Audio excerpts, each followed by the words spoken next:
Many people imagine Arab women dressed in faceless black robes, obediently following their overbearing husbands. But this stereotype is hopelessly outdated. Many modern Oriental women are engaged in business, actively traveling, and of course, follow fashion. Today, we will tell you about 6 of the most famous Arab women who are changing the rules of the strict Muslim world and opening new opportunities for women. Who are the style icons not only for the people of their country, but also in the whole world? How do they manage to remove the burqa and become equal with men? Subscribe to our channel and don't forget to give us a like. Let's get started.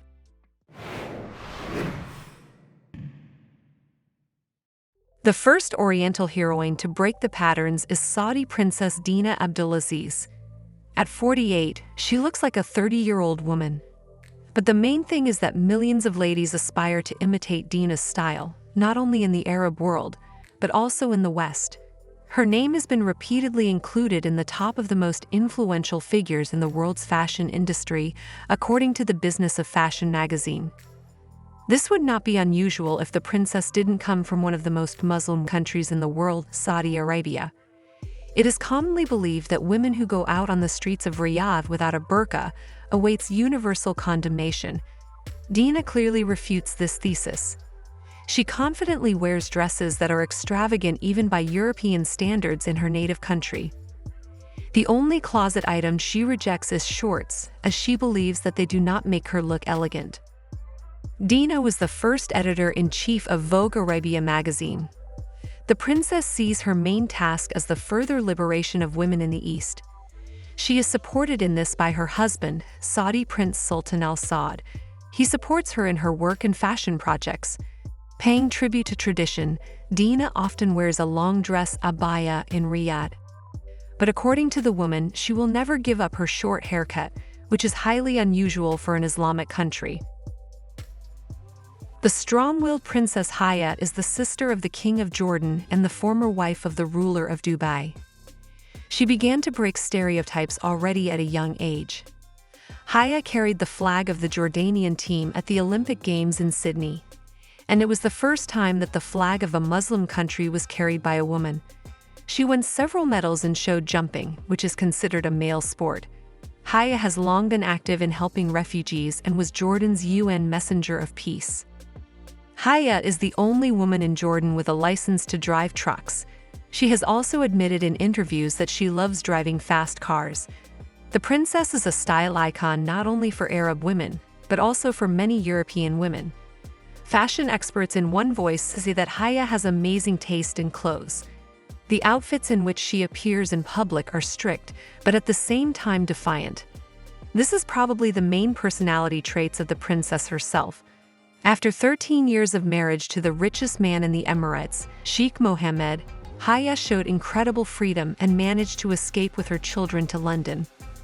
The princess now resides in Britain and continues to break the clichés that have developed about Arab women. If to describe our third heroine, Rania, in a few words, it would be an ideal queen. She doesn't drive a sports car or run away from her husband, but she devotes herself to caring for people. Rania is the wife of Jordanian King Abdullah and equally with her husband participates in the administration of the state. The girl married the monarch when she was 23 years old. Since then, 30 years have passed. Nevertheless, the couple lives soul to soul, and their 4 children received an excellent upbringing. Rania has almost completely reformed Jordan's medicine and education. She actively advertises the country abroad. Thanks to this, the state has become one of the world's tourism centers. But perhaps the main thing the Queen has achieved is that the position of women in Jordan has become much freer than it was 30 years ago. Ordinary people love Rania for her openness and simple style of communication.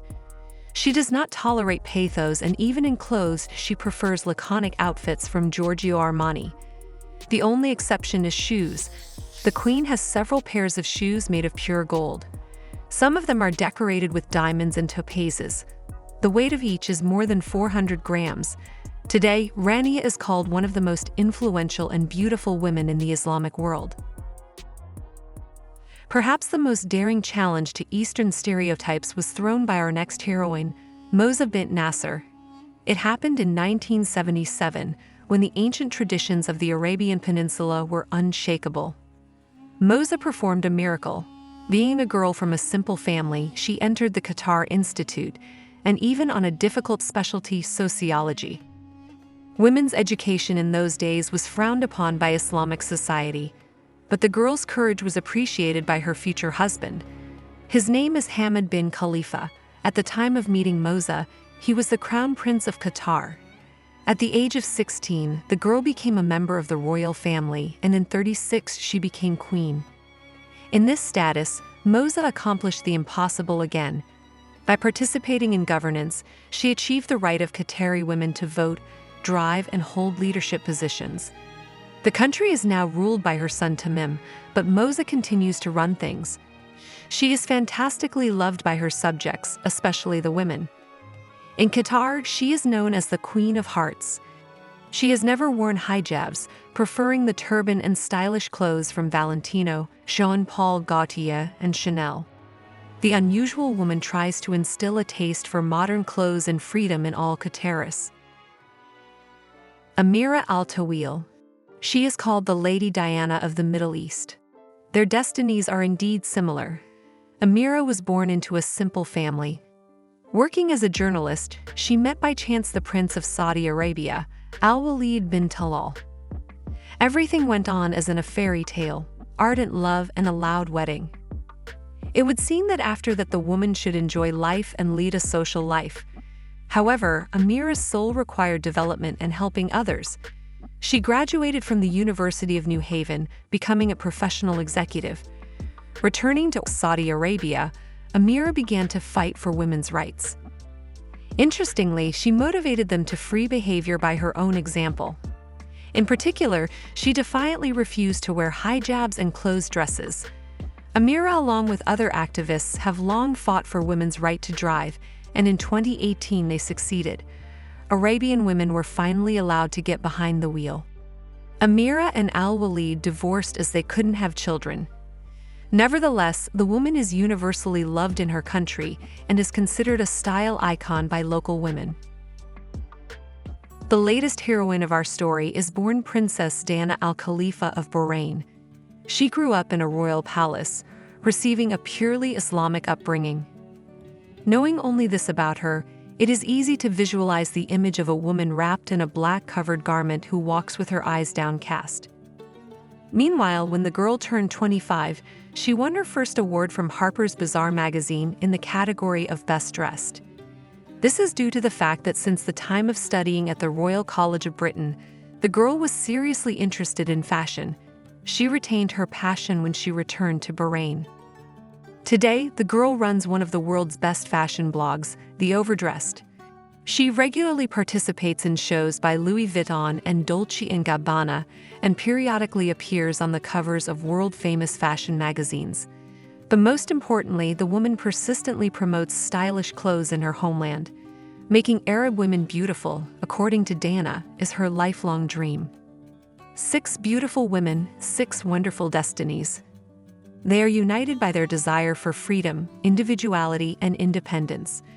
Thanks to this, they are in some ways similar and at the same time very different. Which of these extraordinary Arab women do you like the most? Write in the comments. Subscribe to the channel, give us a like. See you soon.